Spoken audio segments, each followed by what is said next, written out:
Olá, sejam bem-vindos ao Em Cartaz, o programa da arte, da cultura e do bom entretenimento, entretenimento de qualidade. Estamos na TV Aberta São Paulo, nas operadoras Claro e Vivo TV, e para todo o território nacional pela TV Com Brasil, na NET, na Claro e na Sky. Temos as nossas redes sociais, o Instagram, o Facebook e também o nosso canal do YouTube, onde a gente deixa postadas todas as entrevistas que fazemos aqui no nosso programa. Então estão dados os recados, vamos começar? O Em Cartaz está no ar.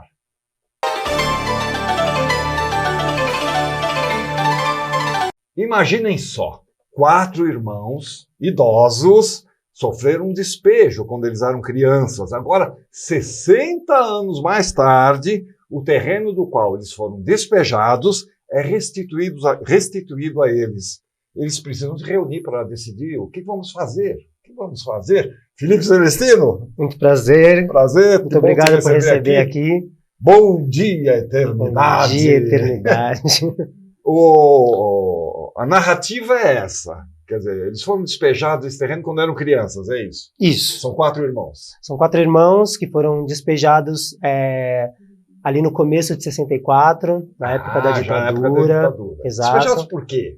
Despejados porque a ditadura ela viveu um movimento de reapropriação de posse, mas de desapropriação de alguns terrenos, tanto no Rio de Janeiro quanto nas periferias de São Paulo.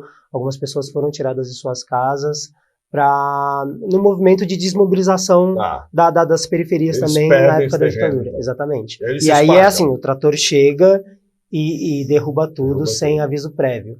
E foi isso que aconteceu. Esse espetáculo, como os espetáculos do Bonde, que é o nosso coletivo, eles são inspirados em fatos reais. E isso aconteceu com a família de um dos integrantes do coletivo, que é o Johnny Salaberg, que assina a dramaturgia do espetáculo. Isso aconteceu com a família dele, com a avó dele, que tinha comprado um terreninho, levantado uma casinha pequena, e logo veio os tratores e derrubaram tudo. A gente pega essa semente dessa história e desenrola na ficção para o espetáculo. E são 4 irmãos. São 4 irmãos. Imagina quando desmobiliza a família, cada um vai para um lado. Exatamente, foi isso que aconteceu. Dentro da nossa ficção, cada um vai para um lado. São 4 irmãos porque nós somos em 4, no coletivo Bonde. Sou eu, Felipe Celestino, Ailton Barros, Johnny Salaberg e Marina Esteves. Então a gente criou essa ficção de 4 irmãos. O mais novo fica com a mãe e os outros 3 eles acabam sendo distribuídos ali pelo entorno, se espalham pelo entorno e vão seguir a própria vida. E aí eles ainda convivem um pouco, mas eles se juntam mesmo esses anos todos depois para decidir o que vai fazer com esse terreno. Todos idosos. Já estão todos idosos, exatamente. E aí eles decidem nessa novidade para o Brasil que a gente cria, que é uma PPI, que decide devolver os terrenos. Parceria público PPP, né? PPP. Parceria público-privada. E que o governo federal ele decide devolver os terrenos para as famílias que foram desapropriados. E aí eles recebem uma carta em que o governo federal está devolvendo esse terreno, e aí eles se juntam para decidir o que eles fazem a partir. Quer dizer, cada um tomou seu rumo, né? Cada um tomou seu rumo. Alguns devem ter se dado melhor do que outros, tal, aquela coisa. Na verdade, diante da realidade racializada, porque é uma peça que fala sobre a população negra, sobre o envelhecimento negro, cada um foi para um rumo, mas cada um continuou vivendo na periferia. E aí a gente reflete um pouco sobre o que é esse envelhecimento da população negra, baixa renda, da periferia do Brasil. Então, cada um foi para um canto, mas ainda viveu essa realidade de tentar, de começar a trabalhar cedo, essa realidade que é imposta à maioria das mulheres da população negra de periferia, que é de virar empregada doméstica, que é algo que vem desde a bisavó, da avó, da mãe e da filha. Vai passando de geração para geração. Geração para geração. Então a gente vai refletindo um pouco esses movimentos do que é envelhecer. Os homens normalmente aqueles empregos mal remunerados, ou subempregos mesmo. Exatamente. Ou bicos, né? Então um vira cobrador de ônibus, o outro vigilante noturno, o outro vai trabalhar, a gente fala um pouco sobre o EJA, que ele vai estudar só depois de muito tempo, porque ele precisou parar... de jovens e adultos. E adultos, né? Exato, que ele precisou parar de estudar quando aconteceu essa desapropriação. E aí ele volta a estudar para aprender a ler, para poder escrever o nome da mãe dele. Então, a gente reflete um pouco esses movimentos todos. Você estava falando do coletivo Bonde, você sempre trabalha em cima de fatos reais, fatos históricos. Isso. Nós somos um coletivo que está desde 2017, a gente se encontrou ali em 2017, e esse é o nosso terceiro espetáculo. A nossa pesquisa é sobre narratividade e a palavra, mas a gente busca ficcionalizar dentro do palco histórias reais. Então, o nosso primeiro espetáculo é um infantil, chamado Quando Eu Morrer Vou Contar Tudo a Deus, que conta a história de um menino de 8 anos que foi encontrado dentro de uma mala cruzando a fronteira da África com a Espanha. E foi um fato real, aconteceu de verdade, as fotos desse menino viralizaram nas redes. A Maria Chu, que é dramaturga, pega essa história e ficcionaliza ela a partir do olhar da criança. Nosso segundo espetáculo, que a gente chama de fase adulta, se chama Desfazenda, Me Enterrem Fora Desse Lugar, que foi inspirado num fato real de uma fazenda integralista no interior de São Paulo. Alguém esteve aqui no programa falando desse espetáculo? Provavelmente foi eu, talvez, bem provável. E o Desfazenda, ele é isso, conta a história de uma fazenda integralista no interior de São Paulo, onde o dono dessa fazenda ele vai para o Rio de Janeiro, interior do Rio de Janeiro, e ele adota 50 crianças para viverem em regime de escravidão ali dentro dessa fazenda. Lucas Moura pega essa história e constrói a dramaturgia de Desfazenda, Me Enterrem Fora Desse Lugar. E aí o Johnny Salaberg, agora nesse terceiro espetáculo, a gente se debruçou um pouco nas histórias dos nossos familiares, dos nossos avós, das nossas avós. A gente pegou algumas teses de jornais que falam sobre o envelhecimento da população negra e, em processo, ele foi escrevendo a dramaturgia desse terceiro espetáculo. Então a gente tem, sim, como praxe, ficcionalizar em cena algumas histórias reais. Bom dia, eternidade. A gente tem umas fotos aí. Vamos colocar as fotos enquanto a gente vai conversando aqui. O espetáculo está em cartaz lá no Sesc Consolação. Até domingo. Já está acabando. Ó, gente. Dia 25 de fevereiro. De quinta a domingo, né? De quinta a domingo. Quinta às 15 horas, sexta e sábado às 20 horas e domingo às 18 horas. Que legal. Horário. Quinta às 15 horas. Quinta, um novo horário cedo, que a gente está testando, um horário à tarde, que está sendo bem legal também. Legal. É um público um pouco diferente do que está acostumado nos espetáculos noturnos, mas está sendo bem interessante, bem legal. Sextas e sábados às 20 horas e domingo às 18 horas. Às 18 horas, só até domingo agora. A gente está vendo aí. Aí está o elenco completo ou não? Esse é o elenco completo do espetáculo, isso. Somos nós 4 do bonde e são mais 4 pessoas com mais de 60 anos que nós convidamos para fazer esse espetáculo junto com a gente. Vendo ali que tem umas pessoas que formam a banda do espetáculo. São uma banda do espetáculo? É uma banda do espetáculo. Tem música ao vivo, então? Música ao vivo, isso. A gente toca um pouco de Johnny Alf, Zé Cat, Tim Maia, e a gente convidou esses artistas com mais de 60 anos para compor o nosso elenco, para que eles possam contar a partir deles mesmos, das próprias vozes. Já que a temática é essa, né? Exatamente. O envelhecimento da população negra. Eles contam suas próprias histórias. O espetáculo ele tem uma camada ficcional, ele tem uma camada documental, que a gente fez entrevistas com eles, em que a gente passa também no espetáculo essas entrevistas, onde eles contam um pouco das histórias deles. E são pessoas incríveis. Esse aqui é o Cacau. Jair Cacau, que a gente chama de Cacau Batera. E é um baterista incrível, de 80 anos, que tocou a vida inteira com Tim Maia. São personalidades que são da história da música preta brasileira. Assim, né? O Luiz Alfredo Xavier, que é o baixista e toca violão, ele viu a Bossa Nova nascer junto do Johnny Alf, exatamente, era parceiro do Johnny Alf, ele? Luiz Alfredo Xavier. Olha só, parceiro do Johnny Alf. Exato, e a gente faz os duplos, né, no espetáculo. Somos os 3 meninos. E quem está ali atrás dele? Esse é o Ailton Barros, um dos atores integrantes do bonde. Peraí, volta lá naquela foto, é curiosa aquela foto, cabelinho branco, né? Bonito. A gente vai tentando entender como que é envelhecer. A gente sempre pergunta para a plateia, a gente sempre pede para alguém jovem, pessoa negra que esteja na plateia falar: você consegue se imaginar envelhecendo? Né? Que é uma pergunta que a gente fez para eles. Quando vocês eram mais jovens, vocês se imaginavam envelhecendo? E o que é curioso, não curioso, né, dentro do sistema que a gente vive no nosso país, nenhum deles se imaginava passar dos 30 anos de idade. Veja só. E aí a gente está aí com eles. O Roberto é o mais novo, na verdade, ele tem 59, vai fazer 60 Quem é o mais velho? O mais velho é o Luiz Alfredo Xavier, que está com 85. 85? 85 anos. Esse aí, né? Que é ele, isso, Luiz Alfredo Xavier. Luiz Alfredo foi... Esse quem é que você falou? Esse é o Roberto Mendes Barbosa, que é nosso pianista, nosso maestro do espetáculo, junto com o Johnny Salaberg, que também é dramaturgo, é ator do Bond, texto, né? Também é dramaturgo do espetáculo.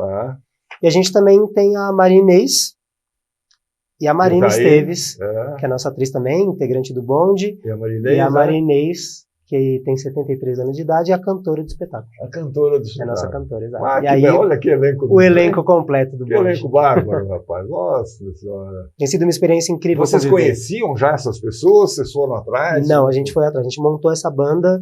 Na verdade, quem montou foi o nosso diretor musical, que é o Fernando Alabê, que é um mestre incrível da música preta brasileira.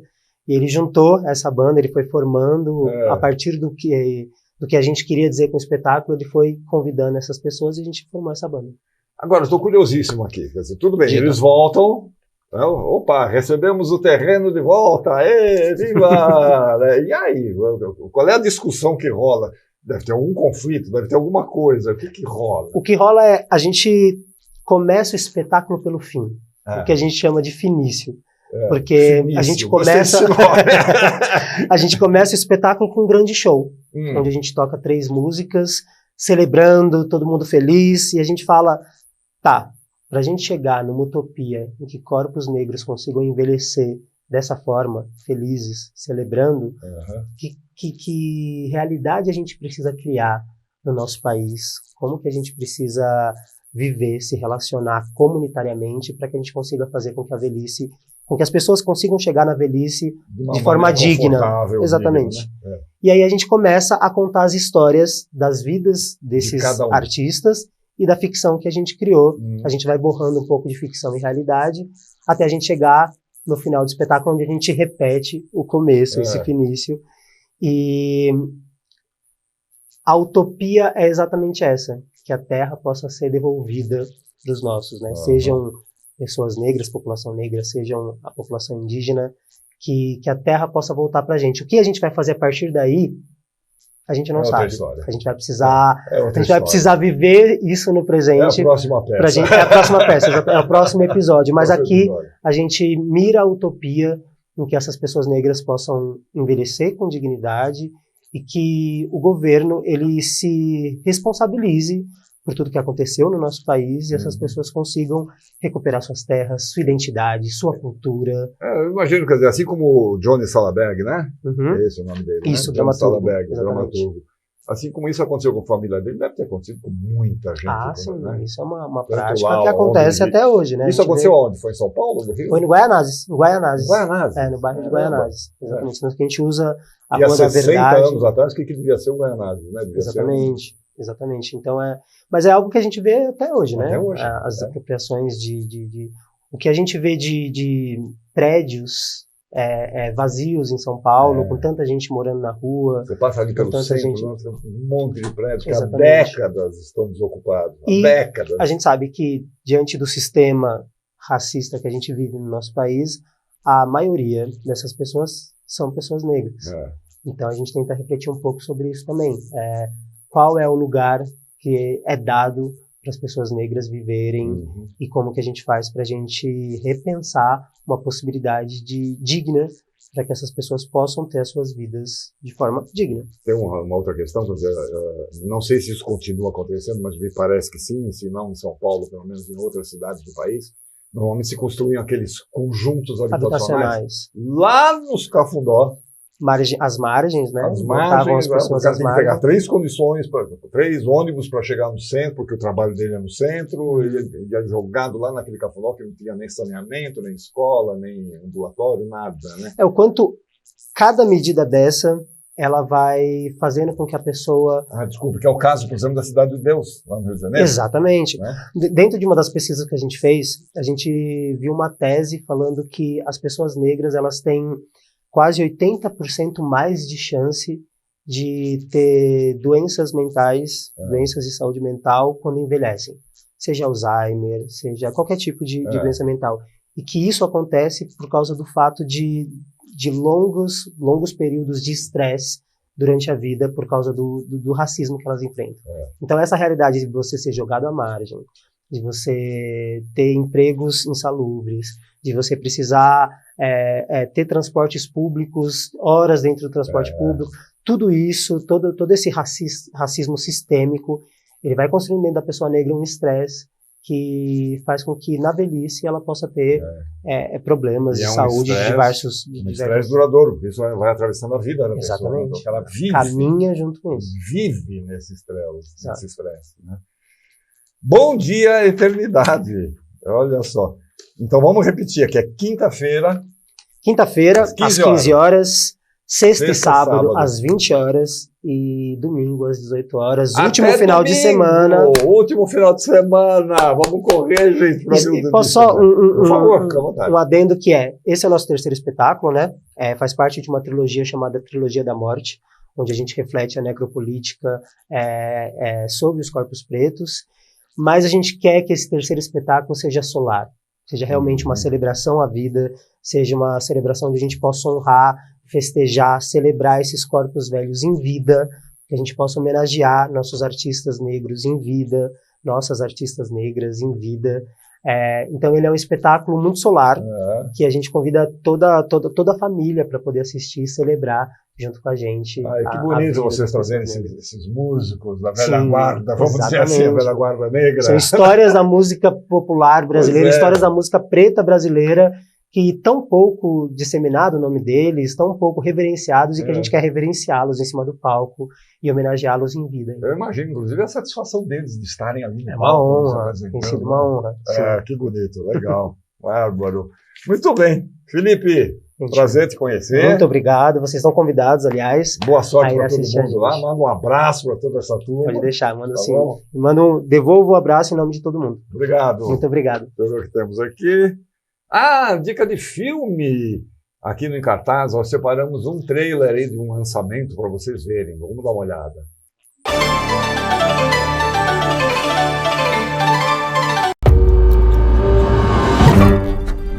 It's the moral gray areas that are interesting. Okay, settle.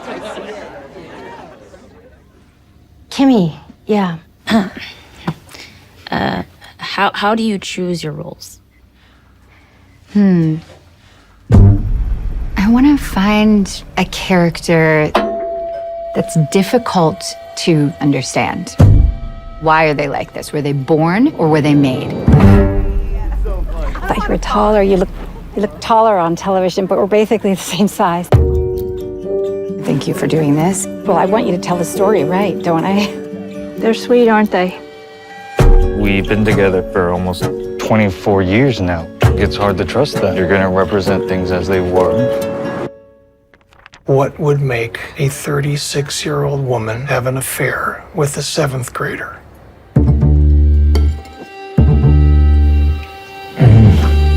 So good. What's your relationship like with your kids? How is that relevant? You're the actress playing my mother? Look me in the eye and tell me how selfish you are.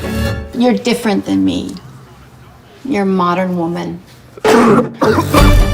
Why would you want to play someone who you think is a bad person? It's the moral gray areas that are interesting. Insecure people are very dangerous. I have an idea of what's sneaking around with you. Must have felt like I shouldn't have said that. No worries.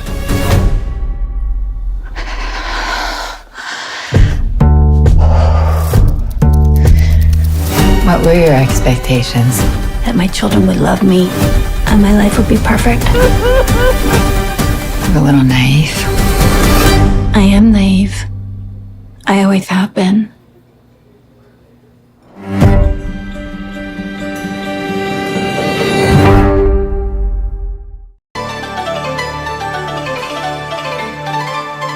Sentiu sintomas, começou a febre. Muita dor, nas articulações. Eu tive manchas vermelhas e muita coceira. Durante as chuvas, os casos de dengue aumentam, assim como os de chikungunya e zika. Em caso de febre, dor de cabeça nas articulações, manchas vermelhas e coceira na pele, procure uma unidade de saúde. Receba os agentes de saúde de combate às endemias. Combate ao mosquito. Para fazer diferente, precisamos agir antes. Ministério da Saúde. Brasil. União e Reconstrução.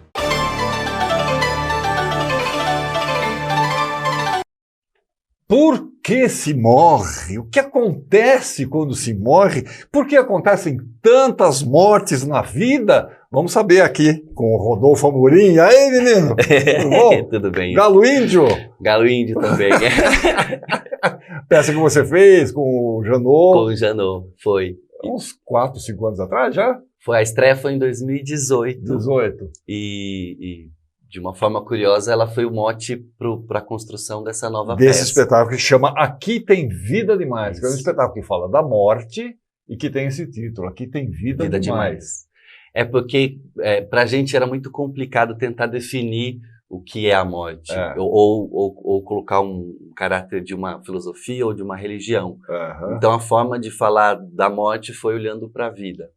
E é um espetáculo voltado para crianças. Para crianças. É um tema pouquíssimo abordado para esse universo infantil, vamos dizer. O infantil eu acho também para o adulto. A gente fala pouco sobre a morte, a gente tenta ignorar o fato da nossa mortalidade, né? Imaginando que a gente vai perdurar. Somos eternos. E aí isso desencadeia uma série de atitudes sociais que eu acho que atrapalham a vida. Mas para as crianças ainda mais. E nessa peça, curiosamente, não tem nenhum adulto para dizer. As crianças, elas se veem ali diante da morte e não tem ninguém para responder. Então elas precisam procurar as respostas sozinhas. Então elas estão ali diante da morte de um grande amigo, que eu vou dar um spoiler aqui, é um cachorro. Spoiler, atenção, spoiler! O Manuel é um cachorro. O cachorro. Que é uma relação afetiva que muita gente tem. Uma relação fortíssima que se estabelece, né? Sim, para adultos e para as crianças também. E aí, a partir da morte desse cachorro, eles ficam cheios de perguntas do que acontece após a morte. Para onde ele foi, o que seria esse lá. E aí eles vão nessa jornada de tentar entender o que aconteceu. E acabam encontrando a morte também. Você estava falando, por exemplo, que eles estão sozinhos, não tem nenhum adulto, né? E muitas vezes, mesmo quando tem um adulto, é complicado.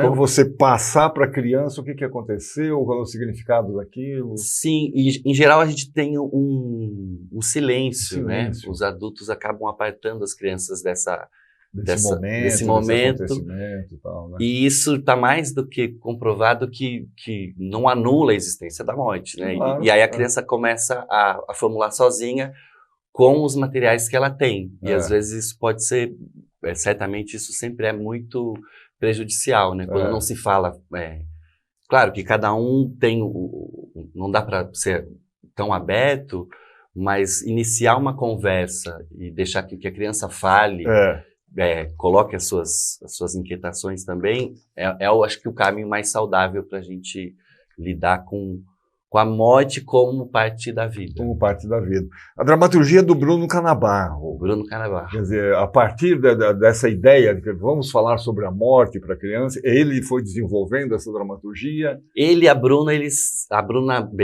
Bruna Betito, ela a Bruna Betito, o Bruno que é o ator também. E a Paula Spinelli. A Paula Spinelli. Eles, no meio desses debates do Galo, eles estavam conversando muito sobre e se a gente falar da morte com crianças? Porque o Galo fala da morte... O Galo Índio, a peça que você fez antes. Pela perspectiva de uma criança, mas daí eles ficaram... E aí eles bolaram esse tema, e esse mote dessas duas crianças. E o Bruno foi quem desenvolveu a dramaturgia. O Bruno, além de autor e ator, ele também é um educador. Ele ganhou um prêmio agora, esse ano que passou, de destaque na educação. Enfim, está trabalhando na área de educação e da cultura agora também. Então, ele é jovem, muito legal, a escrita dele tem uma poética que não é usual. Gosto muito dele. a gente se encontrou nos núcleos lá do 19 de teatro. Então, a gente está junto há um tempo. E tem música ao vivo. Tô vendo aqui a Gabi Queiroz e o Demian Pinto. Ô, Demian! O Demian todo mundo conhece. Ele viria, mas eu passei na casa dele, tirou os 4 sisos, não conseguiu. A música ao vivo... Ainda tem os sisos? Acabou de tirar, Olá, Demian! Ele começou a atrapalhar. Mas a música dessa dupla, o Demian, que todo mundo conhece, a Gabi, ela é minha parceira da Waldorf. Então a gente criou algumas coisas juntos lá na Micael. E aí eu convidei, deu super certo o casamento com o Demian. E as letras também são do texto do Bruno. Dos textos do Bruno. A gente tem umas fotos, nós estamos falando de... aqui tem Vida Demais, texto do Bruno Calabarro, direção do Rodolfo Amorim, que está em cartaz no Sesc Bom Retiro, ali na Alameda Notman, número 185, Campos Elíseos. Olha que foto linda, menino! Aí estão os 3 no elenco, né, claro. Sim. É a entrada primeira da morte. Volta lá, é isso. Essa é a primeira entrada da morte, é uma abertura. É a entrada da morte? Tem um tom operístico. É mais divertido, Vamos lá, que mais? O cachorro. O cachorro, o Manuel. Manuel? É o Manuelzinho. Eu vi na letra, como é que é? O Manuel que foi pro Beleléu? Foi pro Beleléu. O Manuel foi pro Beleléu. Aí tá cenário a Bruna. Lindo, hein, menino? O cenário é meu também. Seu também? Ele é todo feito com flores de tricô e trabalhos de tricô. E a ideia é que, como ao tentar entender a morte, eles fazem uma coisa que é até meio mórbida, mas que toda criança tem a curiosidade de saber como é que tá esse animal enterrado. E eles desenterram. Eles desenterram o cachorro. Só que ele se desenterrar, é eles que acabam entrando lá nesse submundo, né? Nesse Hades aí. E você disse que o cenário é feito de flores de crochê? Flores de crochê. É que nesse momento o cenário subiu. Subiu. E eles estão abaixo do cenário. Aí você vê o avesso, que são os nós, as linhas que sobram. Tem uma coroa ali atrás, né? É a coroa uma espécie de coroa de flores, que é onde fica a bandinha. Que a música é ao vivo. Ali tá o Demian e a Gabi também. Vamos lá para a próxima. Olha o skate, a figura da morte. Porque a morte ela vem meio também disfarçada dos animais e das pessoas que esses dois já perderam. Então, na busca do cachorro, antes eles encontram um peixinho que por acidente ela joga na privada. Esses pequenos acidentes, assassinatos da infância. Na privada. A personagem ela é um pouco assassina de animais. O que eles estão olhando ali? Quando eles abrem a caixinha, que seria o caixão do Manuel. O esquife do Manuel. E aí eles têm esse encontro. A gente não vê, mas tem essa reação deles, essa luz. E aí gritos. E é uma peça muito engraçada também. Lida de uma forma muito leve. É bom isso, né? Desmistificar esse tema um pouco, né? E tirar o peso também, Olha, que beleza! Que imagem linda! Uma bela luz, hein, cara? A luz é do Daniel Gonzalez, que ele aproveita todos os buracos. Os buracos, né? Vaza a luz ali, né? E vaza para o público também. Como é que chama os personagens? Elas têm nome? É Mário e Maria, são dois irmãos. Mário e Maria, é tudo com M, Mário, Maria e Manuel. É o trio é o MMs. E agora, e a criançada que assiste? Que tipo, teve algum retorno, teve algum feedback? Sim, é porque a peça também tem alguns espaços de interação.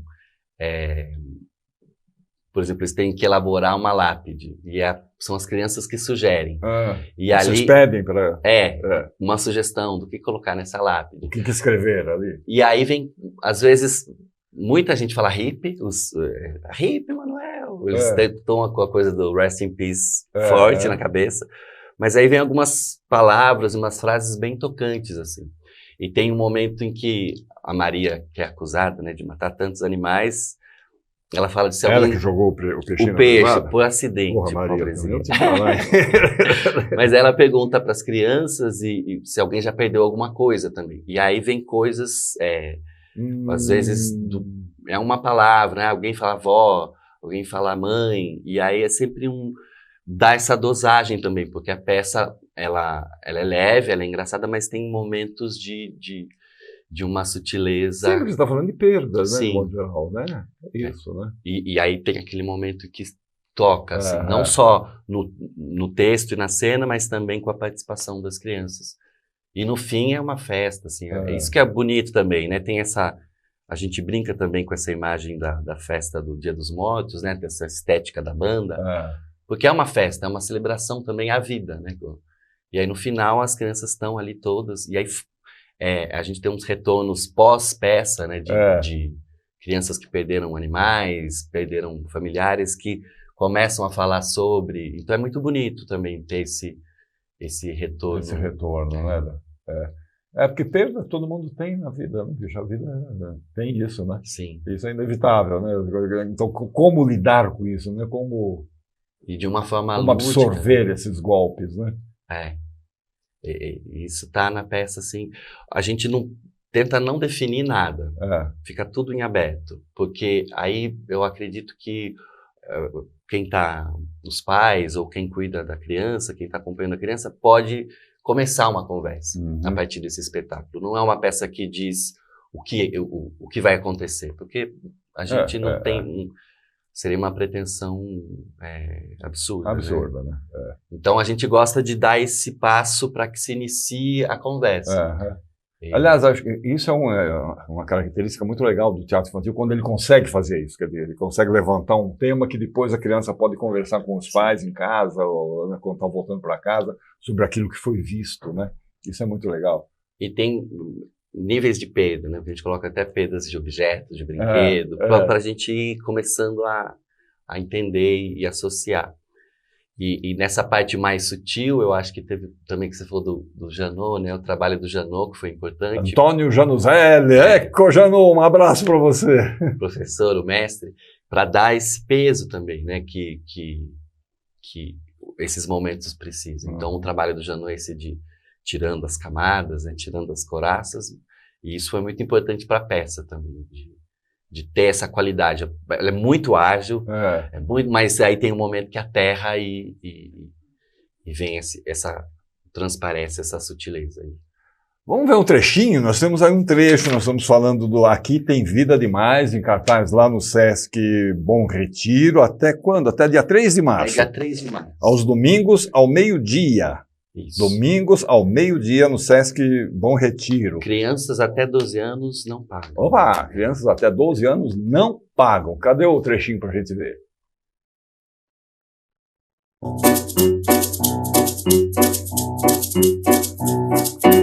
Pobre Manacito, pobre Manacito, pobre Manacito, pobre Manacito. Quando nasce a noite, tudo que é muito estranho surge sem avisar. Gente, a vida é pra ser vivida e não morrida. Gente, eu já expliquei, é a última parte do viver. Nessa tarefa triste, vai ter que enterrar. Manuel foi pro Beleléu, Manuel, te damos flores, Manuel, pra tirar odores, pra te enfeitar. Manuel foi pro Beleléu, Manuel, te damos flores, Manuel, pra tirar odores, pra te enfeitar. Manuel foi pro Beleléu, Manuel, te damos flores, Manuel, pra tirar odores, pra te enfeitar. Tchau, Manuelzinho. Tchau, Manuelzinho. Eu fico com dó do Manuel. Mas ele tá bem. Ele tá bem. Agora eu estava vendo ali cenários lindos, muito bordado, né? Muito. Foi um tour de forces, assim. O Felipe Cruz, ele teve esse contato. Ele que fez os figurinos, adereços e os bordados no cenário. O bordado não foi ele que fez, ele conseguiu um contato. Eu tô com o nome aqui, eu esqueci. Flores de... o Rodrigo Carvalho. Isso. E a Frida Braunstein. Tá a avó da Fanny, que ajuda na produção, e também a Paulinha, que faz a morte. Então ele fez, eu acho que foi mais de 100 flores. Caramba. E a gente comprou também esses tapetes e foi compondo. E o Felipe fez aquele bordado de fundo. Ele aprendeu. Lindo que aparece. Lindo. Ele começou a fazer, aí eu, não, acho que esse tá meio tosco. Tá aí ele foi fazer, ele é muito talentoso, ele é carnavalesco, um parceiro de Sorocaba de muitos anos, Felipe Cruz. E aí ele chegou nesse último, e a gente fez uma foto e ampliou, ele parece mesmo, parece ali que tá bordado, né? Mas... dá uma riqueza visual, né? Sim. E tem essa coisa o bordado acalanta, né? Ele aproxima, ele parece que aconchega. E tem a ver com o universo da avó. Da avó. Que é a última figura que aparece, assim, né? Então é toda essa construção da vida que ela faz pelo tricô e no final a gente tá vendo só que o avesso daquilo. Que são os nós, os fiapos, os rasgos. Mas também faz parte esse avesso. Esse direito. Mas é pela beleza e pela vida que a gente tenta se aproximar da morte. Que lindo, cara, que lindo. Né? Gostei do finalzinho do vídeo lá. Tchau, Manuel. É uma peça que todo mundo sai marejado. Assim, adultos, mais os adultos ainda do que as crianças. Tem isso, né? Os adultos têm as lembranças, né? Que a criança muitas vezes ainda não tem. Né? Mas é uma peça que é bem tocante, assim, nesse lugar. Que bonito, que bonito. Aqui tem vida demais. Sesc Bom Retiro, Alameda Notman 185, aos domingos, às 12 horas, meio-dia, até o dia 3 de março. Então tem mais 2 domingos. Mais dois. A gente fez antes do carnaval, fizemos ontem, quer dizer, no domingo que passou, não sei se beleza. E aí estamos. Rodolfo, bonito trabalho, hein? Obrigado. Dá um abraço pro Janot, para toda a equipe lá, para todo o pessoal, tá bom? Obrigado pelo espaço. E vê se não demora mais 5 anos para voltar aqui. Tá Venha bom. com mais frequência, tá? Sim. Deixa eu ver o que temos aqui. Vamos ver o que está acontecendo pelo Brasil afora em matéria de teatro, de shows. É a nossa Agenda Brasil.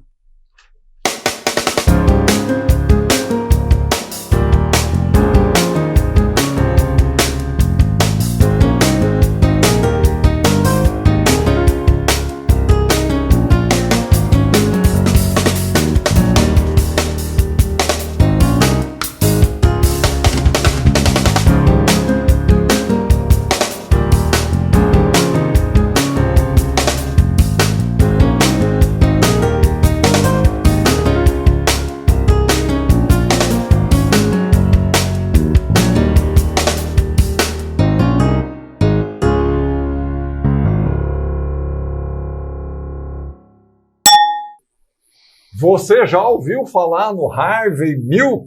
Não ouviu falar no Harvey Milk? O Ed Moraes, aqui presente, vai nos falar um pouco sobre esse importante político norte-americano. Tudo bom, cara? Tudo ótimo e você? Prazer te receber aqui. Prazer é todo meu. Harvey Milk.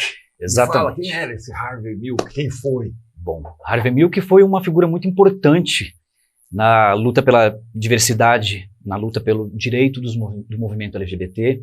Ele foi o primeiro político assumidamente gay a ser eleito nos Estados Unidos da América. Estamos falando de que época é isso? Estamos falando dos anos 70. Anos 70. Você já tinha acontecido aquele problema? Já tinha. Já tinha. Onde foram, né? A polícia invadiu. A rebelião de Stonewall. Foi quando o movimento cansou de levar porrada, né? E resolveu revidar. Resolveu ir bater de frente com a polícia e lutar pelos direitos.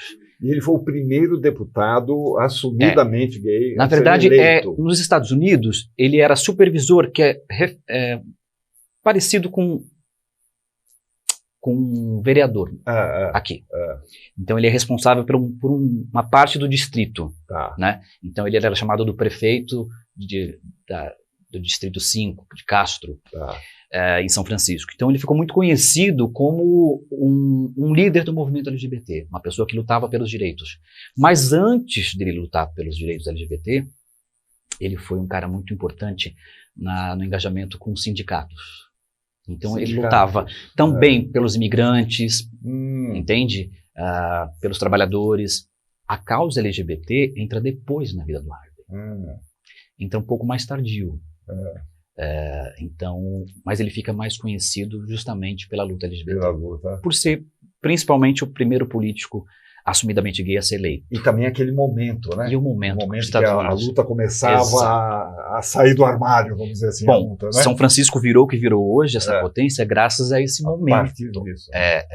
E Harvey foi uma figura muito importante nos Estados Unidos daquela época, né? Não é à toa que, enfim, virou cinema em Hollywood, Champagne fez o filme, ganhou o Oscar. Você estava falando do filme, chama Milk. Milk, A Voz da Igualdade. A Voz da Igualdade. Procura aí, gente. Milk, A Voz da Igualdade. É um filme lindíssimo. Tem uma foto do Harvey. Cadê o Harvey pra gente ver? Eu não conhecia esse personagem, rapaz. Você... Olha ele aí. É um personagem muito interessante, muito rico, e do qual no teatro nunca teve nenhum, até hoje não se tem registro de nenhum espetáculo sobre ele. Nem aqui nem fora. Nem aqui nem fora. A única coisa que eu encontrei na internet foi uma performance em ópera, que foi uma espécie de happening, aconteceu um dia ou dois, e que tinha a temática sobre a morte dele, né? E aí no teatro não tinha nada ainda. Quer dizer, a tua atenção foi despertada por esse personagem, por uma série de fatores que você estava falando aqui, porque todo mundo dizia que você era a cara do Champagne. Tem isso. Você tem que fazer alguma coisa. Eu ouvi, sei lá, desde os 20 anos. Você parece muito Champagne quando mais novo. Então, essa foi uma das coisas que me fizeram voltar a olhar para o que o Champagne estava produzindo. E aí, quando eu encontrei em Harvey Milk uma figura com um discurso importante, aliado ao Brasil estar se transformando no ranking, né, do país que mais mata a população LGBT no mundo, né? E aí eu falei, tem alguma coisa aqui a ser dita. Parece que ele está me chamando. Né? Esse chamado. E aí, na minha vida pessoal, eu tive um episódio muito triste, eu sofri uma violência, e muito provavelmente movida pela homofobia, e eu resolvi trazer para o palco uma violência que o Harvey viveu, eu vivi e tantos outros vivem. Eu resolvi trazer a luta do Harvey para falar sobre sobre esse direito à vida. Agora, como é que você coloca isso no palco? Tem uma historinha, tomar na rádio? Como é que é isso? Exato. Bom, eu convidei Michele Ferreira. Michele Ferreira, meus aplausos para Michele. Exatamente. Autora e diretora do espetáculo. Eu convidei Michele para falar do Harvey, mas não me interessava fazer uma versão biográfica. Não queria fazer uma biografia do Harvey. O Champagne já fez isso no filme. O cinema consegue abarcar melhor uma biografia. No teatro, me interessava falar sobre a luta dele, sobre a mensagem, o discurso. Pensamento dele. Então criamos uma dramaturgia para trazer o Brasil aliado a essa história do Harvey. Cruzando isso. Então, trazendo esse lugar de país que mais mata a população LGBT, vamos falar sobre o que está acontecendo no mundo, o que está acontecendo no Brasil, conservadorismo nos últimos anos que vem tomando, né? Então, vamos falar sobre isso. A dramaturgia, ela foi sendo envolta à luta do Harvey. Então, falamos de Harvey, mas falamos de Brasil, porque não me interessa falar sobre isso. O Harvey que você coloca na peça é o Harvey já deputado, já eleito. Eu faço um traçado atemporal. Atemporal. Então, assim, eu começo como Harvey, eu não sou Harvey, eu sou um ator que resolveu, aceitou o desafio de falar sobre os últimos momentos e principalmente sobre o julgamento de Dan White, que é o assassino de Harvey. Então, aí faltou a gente dizer essa parte. O Harvey foi assassinado pouco depois, né? 11 meses depois de ser eleito, Harvey Milk foi assassinado. Provavelmente por homofobia também. E foi um episódio muito, muito marcante em São Francisco, traumático. Nesse episódio, o Dan White assassinou o prefeito do momento, que era George Moscone, e o Harvey Milk. O prefeito com 3 tiros, o Harvey Milk com 5 tiros a queima-roupa, 2 na cabeça. Foi um episódio muito triste para São Francisco, muito marcante, e foi um movimento que ali se fortaleceu para falar, vamos discutir sobre isso.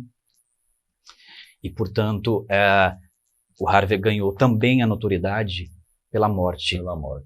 Abrupta que ele teve. Acaba virando um símbolo, né? Acaba virando ele morreu, mas ele deixou a mensagem dele. Ele virou uma ideia. E é sobre isso que eu falo. E as ideias não morrem. Não morrem jamais. É isso. Já tem umas fotos aí, nós estamos falando de Eu Não Sou Harvey, que tem um subtítulo, que daqui a pouco você vai explicar pra gente. O Desafio das Cabeças Trocadas. Exatamente. Isso aí é intrigante. Peraí. Cadê as fotos? Harvey. Olha aí o Harvey. Que não é o Harvey, é o Ed que está aqui presente. O Ed Moraes. Olha que luz bonita essa aí. Uma luz bem... o espetáculo não tem quase nada de cenografia, então a luz, eu trabalhei com a Karine Spuri, eu pedi para ela fazer uma luz bem específica para ajudar a contar a dramaturgia e ela caprichou. Caprichou, né? Harvey. Uma escrivaninha ali, né? Uma escrivaninha e tal. Uma escrivaninha desalinhada. As coisas estão um pouco tortas. Assim. Propositalmente tortas. Propositalmente. As coisas estão desalinhadas porque, para falar sobre esse desalinho ao respeito às pessoas, e as coisas estão se entornando ali. Tô falando de morte, né? Tô falando de... Tirou do prumo, tirou do eixo.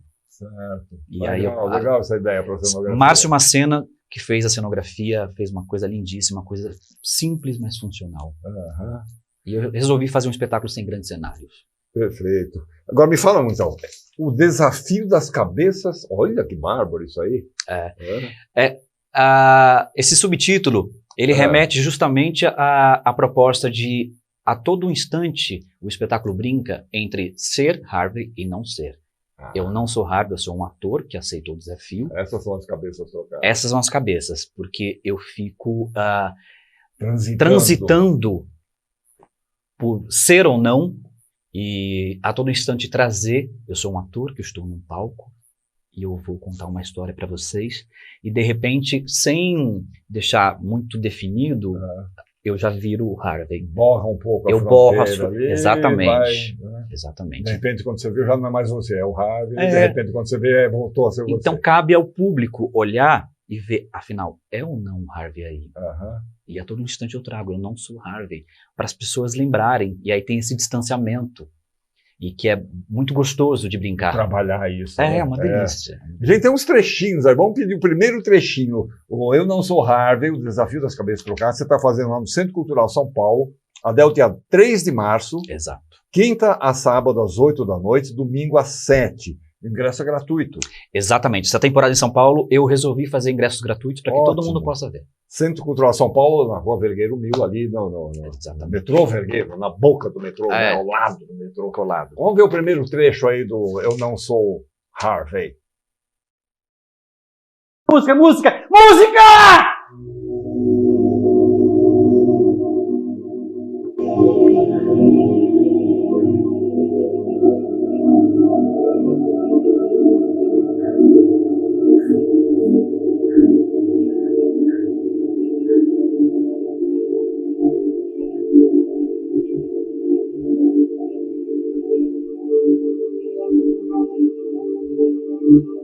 Entre uma coisa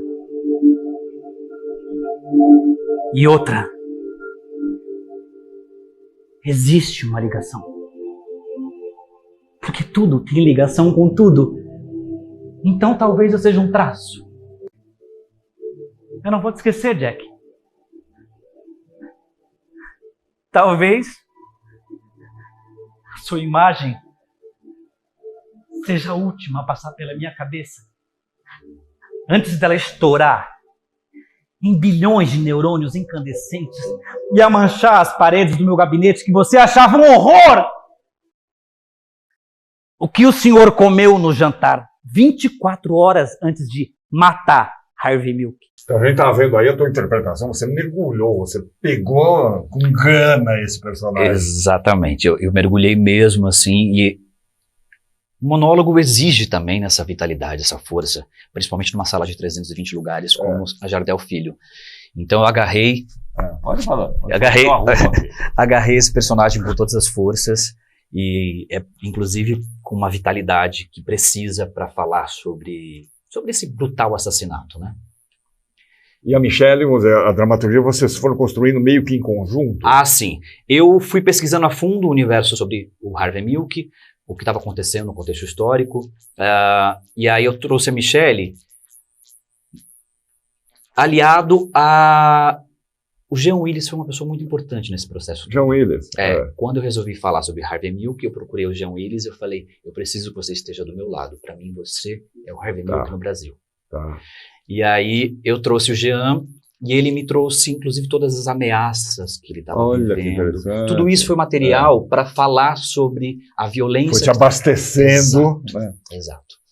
Então, eu fui pegando materiais, denúncias de violências homofóbicas, inclusive os relatos do Jean, e levei para Michelle, e a gente foi junto criando essa dramaturgia. A gente tem mais um trechinho aí, vamos ver mais um trechinho do Eu Não Sou Harvey, o desafio das cabeças trocadas. Chupa, que a cana é doce!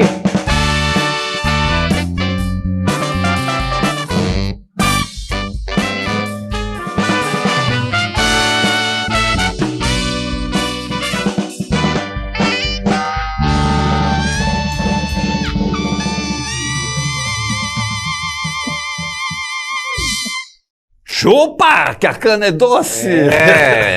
A gente traz uma alusão ao açúcar. Na verdade, há aí um grande absurdo, que a defesa do Dan White, assassino, alegou uma intoxicação alimentar. E a gente brinca fazendo uma alusão do açúcar à homofobia. A gente fala sobre o Brasil colônia, a gente fala sobre a cana-de-açúcar, a gente traz o Brasil. Eu estou falando de Harvey Milk, Estados Unidos, mas eu trago o Brasil à história.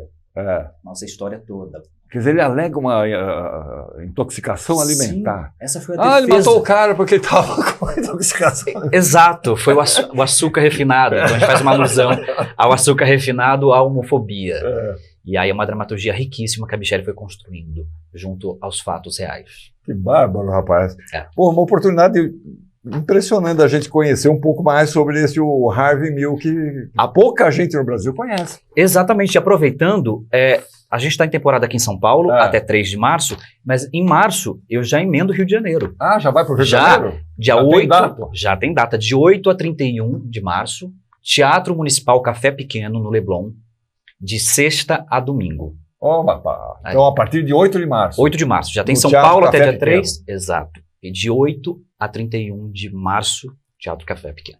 Maravilha, cara. Então aqui é até o dia 3 de março, de quinta a sábado às 8, domingo às 7, lá no Centro Cultural São Paulo. Entrada é gratuita, é bom fazer uma reserva antes, né? Exato. Tem o site lá. Tem o site do Centro Cultural São Paulo, tem um link para os ingressos. E uma coisa interessante, Atílio, que eu gostaria de falar, é que eu estou muito feliz também de estar aqui. Essas temporadas, essas 2 temporadas, elas fazem parte da comemoração de 20 anos de carreira. Estou completando 20 anos de carreira esse ano.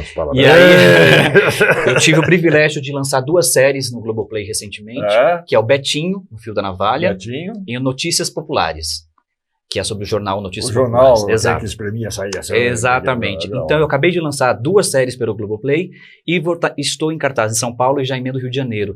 E essa comemoração de 20 anos, ela é uma alegria muito grande para um artista que vem do teatro como eu, por poder estar fazendo um ativista gay na televisão e um ativista gay no teatro. Isso é coisa que acho que quase nenhum ator teve esse privilégio de fazer 2 ativistas importantes. Um na esfera nacional e outro na esfera mundial. Isso é uma alegria imensa, estou muito feliz. Parabéns, Ed. Obrigado. Prazer falar com você. Prazer é todo meu. Sucesso, hein? Merda lá com o Harvey. Merda. Muito bem, por hoje é só. Acompanhe aí as nossas redes sociais, nosso Instagram, nosso Facebook, nosso YouTube, onde a entrevista do Ed vai ficar lá postada. Aproveitem a arte, a cultura do nosso país e nós voltamos na semana que vem. Até lá. Eu tava triste, tristinho, mas sem graça que eu top moda magrela na passarela. Eu tava sozinho, mais solitário que um paulistano, que o canastrão na hora que cai o pano. Tava mais mais bobo que banda de rock e um palhaço do circo Vostok. Mas ontem eu recebi um telegrama. Era você de Aracaju ou do Alabama, dizendo: nego, sinta-se feliz, porque no mundo tem alguém que diz que muito te ama, que tanto te ama, que muito te ama, que tanto te ama. Por isso hoje eu acordei com uma vontade danada de mandar flores ao delegado, de bater na porta do vizinho e desejar bom dia, de beijar o português da padaria. Hoje eu acordei com uma vontade danada de mandar flores ao delegado, de bater na porta do vizinho e desejar bom dia, de beijar o português da padaria. Mama, oh mama, oh mama, quero ser seu, quero ser seu, quero ser seu, quero ser seu papá. Mama, oh mama, oh mama, quero ser seu, quero ser seu, quero ser seu, quero ser seu papai. Eu tava triste, mas sem graça que a top model magrela na passarela. Eu tava só, mais solitário que um paulistano, mais enganado que um corintiano. Tava mais bobo que banda de rock e o palhaço do circo Vostok. Mas ontem era você de Aracaju ou do Alabama, dizendo: nego, sinta-se feliz. Por quê? Porque no mundo que muito te ama, que tanto te ama, que muito te ama, que tanto te ama. Por isso hoje eu acordei com uma vontade danada de mandar flores ao delegado, de bater na porta do vizinho e desejar bom dia, de beijar o português da padaria. Hoje eu acordei com uma vontade danada de mandar flores ao delegado, de bater na porta do vizinho e desejar bom dia, de beijar o português da padaria. Me dê a mão, vamos sair pra ver o sol. Mama, oh mama, oh mama, quero ser seu, quero ser seu, quero ser seu, quero ser seu papá. Mama, oh mama, oh mama, quero ser seu, quero ser seu, quero ser seu, quero ser seu papá. Hoje eu acordei com uma vontade danada de bater na porta do vizinho e desejar um dia, de beijar o português da padaria. Hoje eu acordei com uma vontade danada de mandar flores ao delegado, de bater na porta do vizinho e desejar bom dia, de beijar o português da padaria. Mama, oh mama, oh mama, quero ser seu, quero ser seu, quero ser seu, quero ser seu papá. Mama, oh mama, oh mama, quero ser seu, quero ser seu, quero ser seu, quero ser seu papá. Mama, mama, mama, mama, oh mama, mama, mama, mama, quero ser seu, quero ser seu, quero ser seu, quero ser seu papá. Mama, mama, mama, mama, oh mama, mama, mama, mama, quero ser seu, quero ser seu, quero ser seu, quero ser seu papá.